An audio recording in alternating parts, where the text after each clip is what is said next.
Hello, all of you risk takers and truth seekers to podcast Life the Battlefield. Today, I want to discuss with you, is it possible that the world is once again in the grip of the Cold War? For those who don't know, the Cold War started in 1945. It wasn't pleasant, it lasted several decades, and it was between the East and West. I was on the East side. I was born in communist Yugoslavia. I grew up there, worked there, and then later on I fought for democracy. So Cold War wasn't known to anybody in any size, sheer explanation, definition, what the Cold War it is, except they are bad, we are good, and must be vice versa.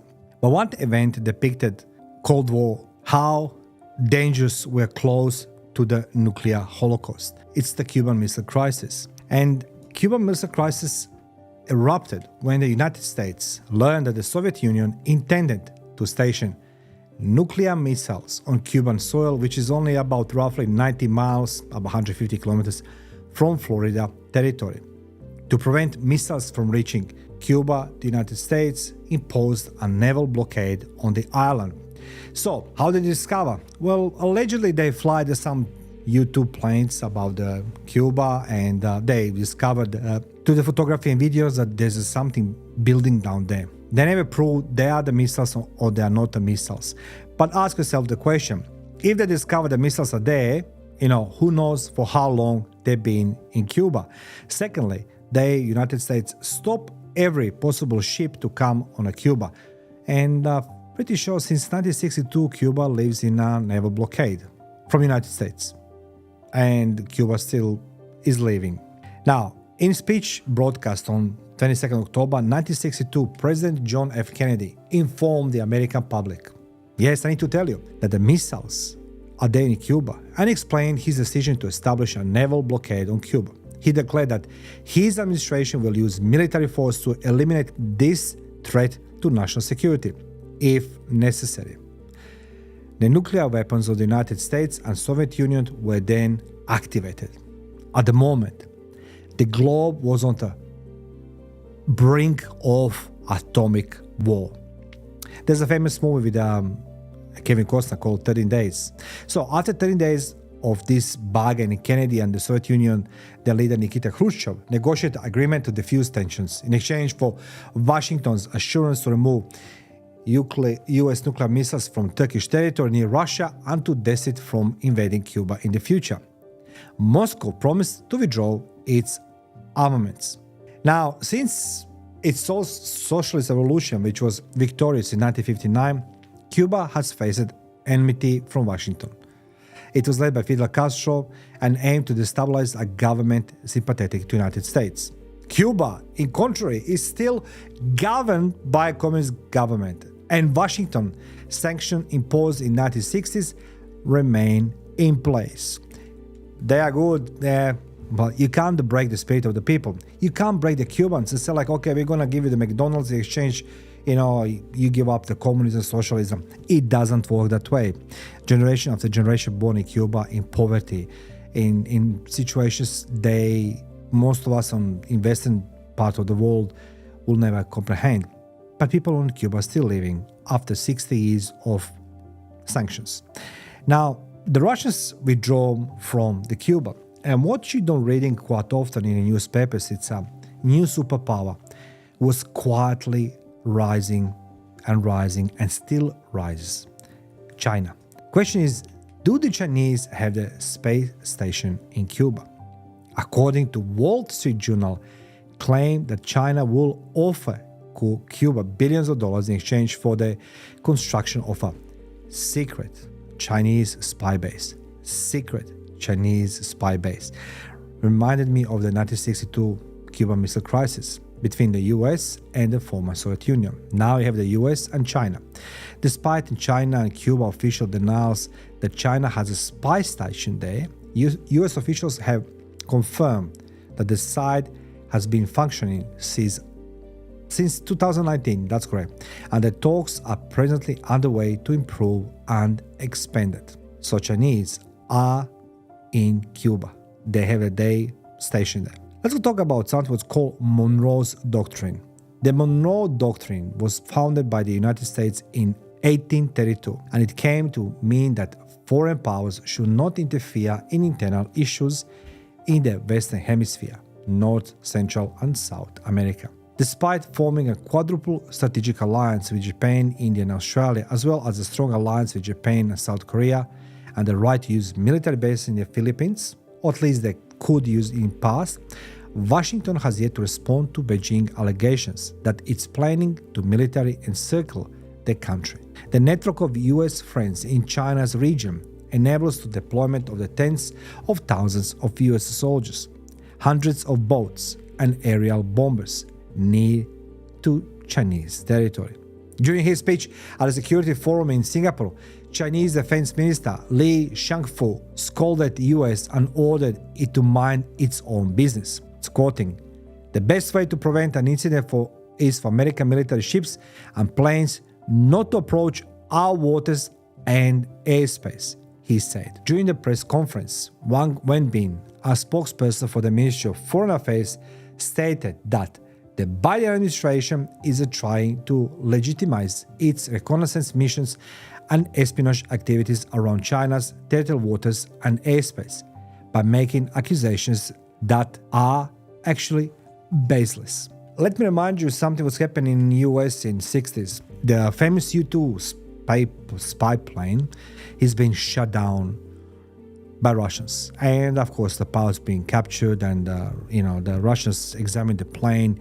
America has been actually very, very humiliated. Since then, they don't using anymore those type excursions into the Russia or over the China. They have satellites, they have the close by listening stations, ships, submarines, but they don't go into the enemy airspace. Let's talk about now about the gameplay guidelines. According to Wenbin, if China decides to set up surveillance center in Cuba to spy on the US in the future, it will do so in full compliance with international law and the rules of the big powers. Common game.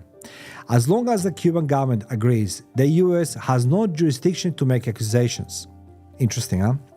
The United States has established numerous military bases and intelligence organizations near China, and China has yet to take comparable steps to station its soldiers near American territory. That's what the speaker concluded. So you can't complain. You listen to me, I'm going to listen to you. The greatest comparable, it's the Lourdes base.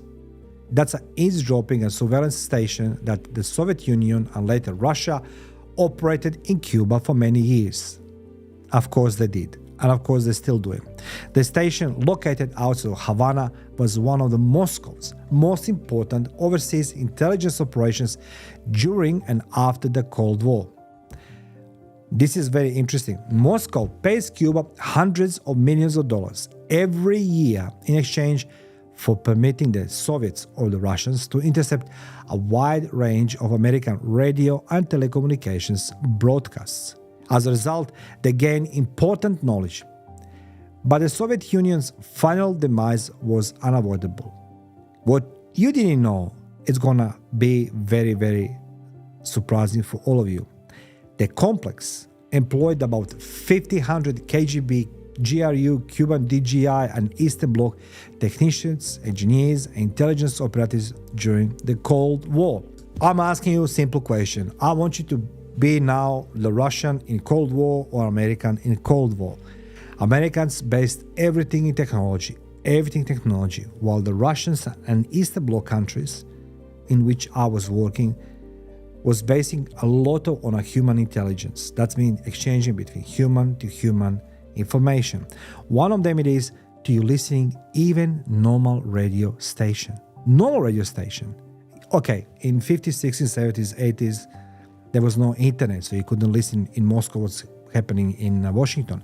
But you could have eavesdropping station in Cuba and listening the normal radio traffic. And believe me, when I say this to you, it's an open source and a lot of information can be analyzed, can be heard. And for example, the deaths. Something was happening during the Second World War. It's not related to this topic, but I'm going to share with you. The American OSS started doing this, what's called social media intelligence or open source intelligence. And the open source intelligence for them was very simple.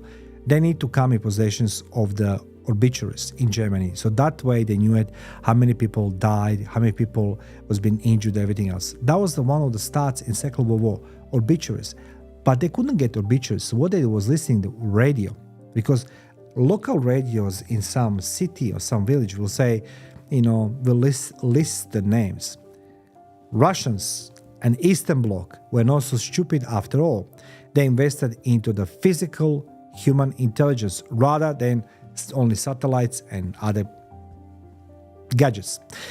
Now, the US government has long suspected that China does gather intelligence in this hamlet that once held Soviet nuclear warheads. The US believes in little-known outposts located just 116 miles, which is 187 kilometers, from Key West, Florida, is used to collect US electronic communications according to November 2022 Federal Communication Commission, FCC paper. China Communist Party maintains physical presence at the Soviet-era espionage stations at the Bejukal in what looks like to be signal intelligence collection operation. That is something what you need to remember. Chinese replaced the Russians.